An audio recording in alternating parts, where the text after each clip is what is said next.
आशा करता हूं आप सब बहुत अच्छे होंगे। मेरा नाम है सिद्धांत अग्निहोत्री, स्टडी ग्लोब्स पे आपका बहुत बहुत स्वागत है। रिसेशन खत्म, ऐसा है क्या? देखेंगे। हर किसी ने बोला रिसेशन आने वाला है, छुप जाओ सबके सब बेड के नीचे, बहुत डरना है आपको। मैंने भी बोला था, आपको याद है कि नहीं? 2023 रिसेशन, मंदी मंदी, किसी को मंदी पता ना हो लेकिन मंदी आने वाली है। और हर किसी ने यही बोला था कि बहुत ही बुरे हालात, स्पेशली डेवलपिंग कंट्री के लिए। अमेरिका चाइना तो गियो, बहुत मुश्किल। रशिया यूक्रेन वॉर में है, सप्लाई चेन डिसरप्ट हो गई है।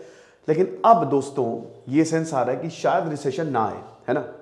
शायद रिसेशन ना आए, आपने ठीक सुना। और इसमें जो रिपोर्ट आई है, हम बात करेंगे इसमें प्रॉपर रिपोर्ट की। लेकिन उससे पहले हम बात करेंगे अपने शानदार कोर्स की, क्योंकि कंबाइंड एनसीईआरटी अभी आप अवेल कर लो। 1 फरवरी से दाम बढ़ेंगे, क्योंकि मैं ज्योग्राफी की एनसीईआरटी पूरी अपडेट करने वाला हूं। तो अभी आपको 25% ऑफ में मिल जाएगी। जय हिंद कूपन कोड यूज करना है, परसों तक सेल है।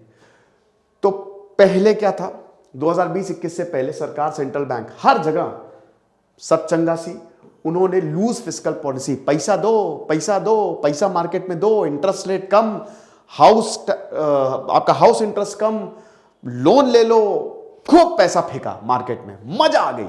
2019 कोविड में भी यही रहा, लोगों को पैसा दो पैसा दो। लेकिन उसके बाद पॉलिसी चेंज हुई, जब इन्फ्लेशन लगातार बढ़ने लगा, महंगाई जब बढ़ने लगी, फिर उसके बाद रशिया यूक्रेन और कोविड-19 ने जब कमर तोड़ के रखी, चाइना से निकला तो चाइना से सप्लाई बंद, तब सब कुछ बदला। और सरकारों ने अपनी पॉलिसी बिल्कुल उल्टी कर दी कि अब पहले पैसा दे रहे, तब पैसा हम खींचेंगे। अब पैसा मार्केट से खींचेंगे कैसे?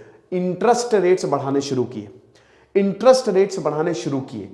अब इसकी वजह से हुआ क्या? ग्रोथ कम। कोविड-19 रशिया यूक्रेन वॉर की वजह से बड़े बड़े देशों के ग्रोथ एकदम नीचे। और सबने यही बोला कि 2023 बहुत ही डेंजरस होने वाला है, क्योंकि ग्रोथ फोरकास्ट बहुत ही कम है बड़े देशों के। यूरोप, अमेरिका, चाइना, ये ग्रो नहीं करने वाले, तो मुश्किल आएगी। 2023 आ गया है, ठीक है।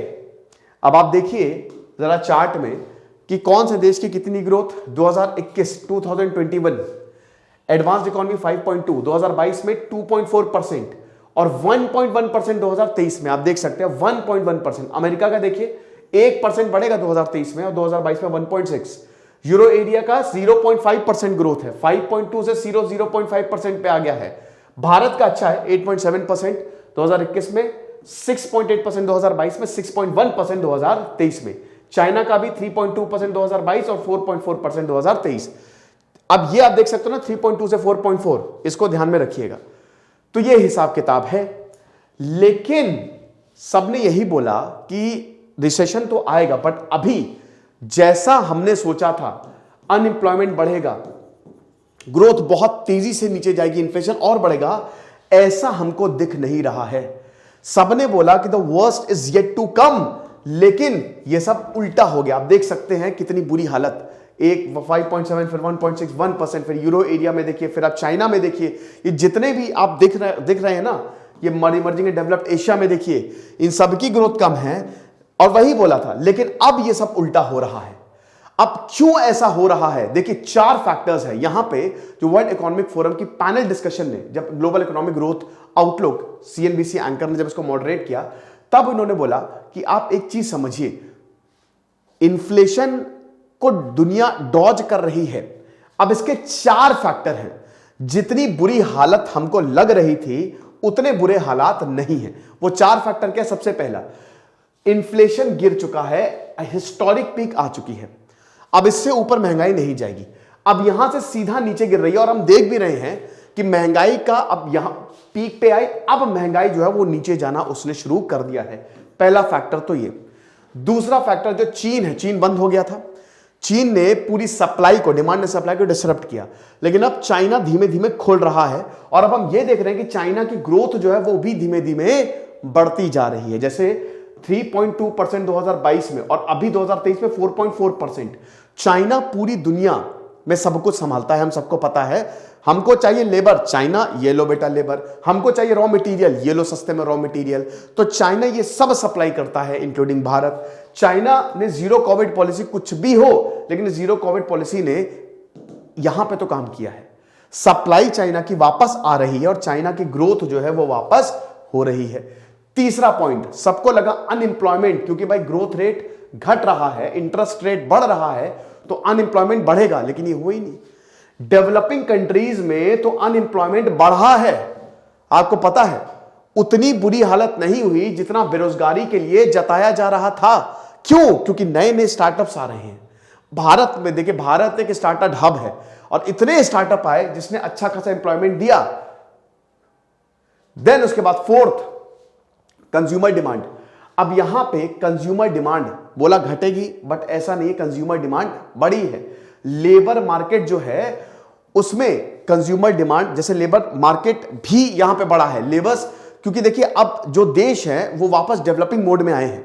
भारत में भी इंफ्रास्ट्रक्चर, काफी प्रोजेक्ट्स बढ़ाए जा रहे हैं, तो इसीलिए लेबर मार्केट भी बढ़ रहा है।